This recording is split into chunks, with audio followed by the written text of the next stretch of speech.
আজকে আমরা রবীন্দ্রনাথ ঠাকুরের লেখা একটা অসাধারণ ছোট গল্প শুভা নিয়ে আলোচনা করব।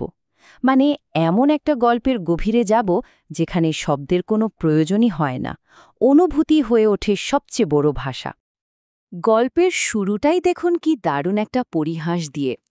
মেয়েটির নাম রাখা হলো সুভাষিনী, যার মানে হলো যে খুব সুন্দর করে কথা বলে। আর ভাগ্যের কি খেলা, সেই মেয়েটাই জন্মালো বোবা হয়ে।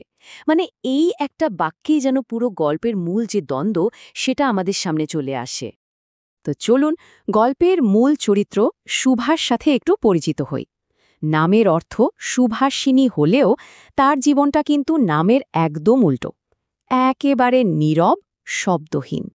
শুভার পরিবারে কিন্তু তাকে নিয়ে সবার ভাবনাটা একরকম ছিল না। মানে তার বাবা মার দৃষ্টিভঙ্গি ছিল একদম দুই মেরুর। একদিকে তার বাবা বাণীকণ্ঠ, তিনি কিন্তু তার অন্য মেয়েদের চেয়ে এই বোবা মেয়েটাকেই একটু বেশি ভালোবাসতেন। হয়তো তিনি বুঝতেন এই নীরবতার পেছনেও একটা গভীর অনুভূতির জগৎ আছে। আর অন্যদিকে তার মা, তিনি শুভাকে দেখতেন নিজের গর্ভের একটা কলঙ্ক হিসেবে, ভাবতেন এ যেন তার নিজেরই কোনো ভুলের জীবন্ত প্রমাণ।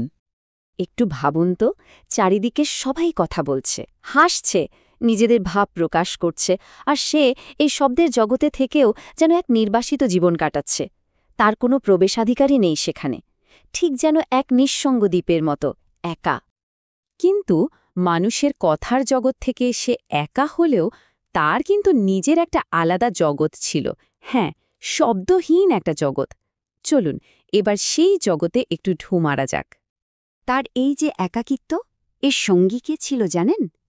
প্রকৃতি। ওই যে নদীর বয়ে চলার শব্দ, গাছের পাতার সনসন আওয়াজ, কিংবা ওই বিশাল খোলা আকাশ, এই সব কিছুই যেন তার সঙ্গে কথা বলত। প্রকৃতিই ছিল তার সবচেয়ে কাছের বন্ধু, যে তার মনের কথাগুলো শব্দ ছাড়াই ঠিক বুঝে নিত। আর শুধু প্রকৃতি নয়, তার আরও কিছু সঙ্গী ছিল। মানুষ যা বুঝতে পারত না তা ঠিকই বুঝত এই প্রাণীরা। যেমন ধরুন তার দুটো আদরের গাভী, সর্বশী আর পাঙ্গুলি। ছিল একটা ছাগল, একটা বিড়াল ছানাও। এরাই ছিল শুভার খেলার সাথী, তার সবসময়ের সঙ্গী। তাদের কাছে আদর বা অভিমান প্রকাশ করতে শুভার কিন্তু কোনো কথার দরকার পড়ত না। আচ্ছা, তার এই শব্দহীন জগতে কি কোনো মানুষের প্রবেশ ঘটেনি? হ্যাঁ, ঘটেছিল, তবে সেই বন্ধুত্বটাও ছিল বেশ অন্যরকম, একেবারে নীরব। এই মানুষটি হল প্রতাপ। গ্রামের সবাই তাকে একটু অকর্মণ্য বা অলস বলেই জানত। তার তেমন কোনো কাজ ছিল না, সারাদিন ছিপ ফেলে মাছ ধরত। আর প্রতাপ যখন মাছ ধরত, শুভা নিঃশব্দে তার পাশে এসে বসে থাকত। প্রতাপের জন্য কিন্তু এটুকুই যথেষ্ট ছিল। তার পাশে যে কেউ একজন আছে, এই নীরব উপস্থিতিটাই ছিল তার কাছে অনেক কিছু। ব্যাপারটা বেশ অদ্ভুত, তাই না? সমাজ কিন্তু দুজনকেই একরকম বাতিল করে দিয়েছিল, প্রতাপকে তার আলসেমির জন্য আর শুভাকে তার কথা না বলতে পারার জন্য। আর হয়তো এই কারণে এই একঘরে হয়ে থাকাটাই তাদের মধ্যে একটা অদ্ভুত নীরব বন্ধুত্ব তৈরি করে দিয়েছিল। কিন্তু শুভার এই শান্ত, শব্দহীন জগৎটা বেশিদিন টিকল না। এবার বাইরের জগৎ, মানে সমাজ, তার জীবনে দখল দিতে শুরু করল। যা হয় আর কি, শোভার বয়স বাড়ছে, গ্রামের লোকজন কানা ঘুষা শুরু করেছে। একটা বোবা মেয়ের বিয়ে দিতে হবে তো। এর সামাজিক চাপটা তার বাবা মায়ের ওপর ভীষণভাবে এসে পড়ল। লোকনিন্দা আর মেয়ের ভবিষ্যৎ নিয়ে দুশ্চিন্তা তাদের দিন রাত তাড়া করতে লাগল। এই অবস্থা থেকে বেরোনোর জন্য পরিবার একটা কঠিন, বলতে গেলে একরকম মরিয়া সিদ্ধান্ত নিল। তারা ঠিক করল গ্রাম ছেড়ে সবাই কলকাতায় চলে যাবে। তাদের আশা ছিল নতুন জায়গায় হয়তো শুভার এই ব্যাপারটা লুকিয়ে কোনোভাবে তার বিয়ে দেওয়া যাবে। আর এরপরই আসে গল্পের সবচেয়ে হৃদয় বিদারক মুহূর্তটা, শুভার বিদায়।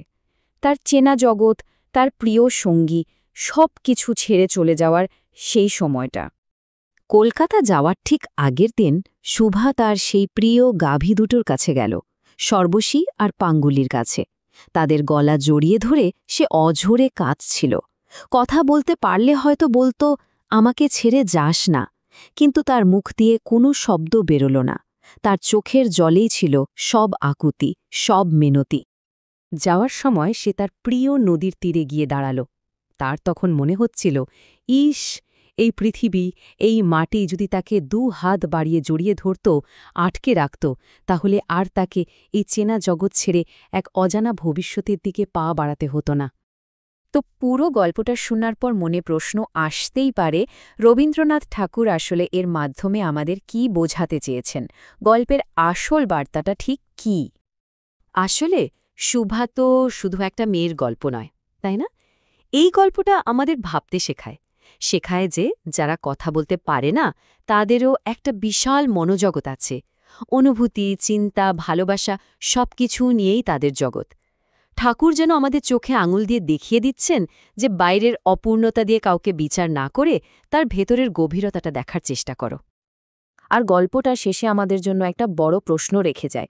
আমরা কি সবসময় শুধু কণ্ঠের শব্দ শোনার জন্য অপেক্ষা করি, নাকি মাঝে মাঝে কান পেতে সেই কণ্ঠহীনদের নীরব ভাষা শোনার জন্য প্রস্তুত থাকি? উত্তরটা হয়তো আমাদের সবার নিজেকেই করতে হবে।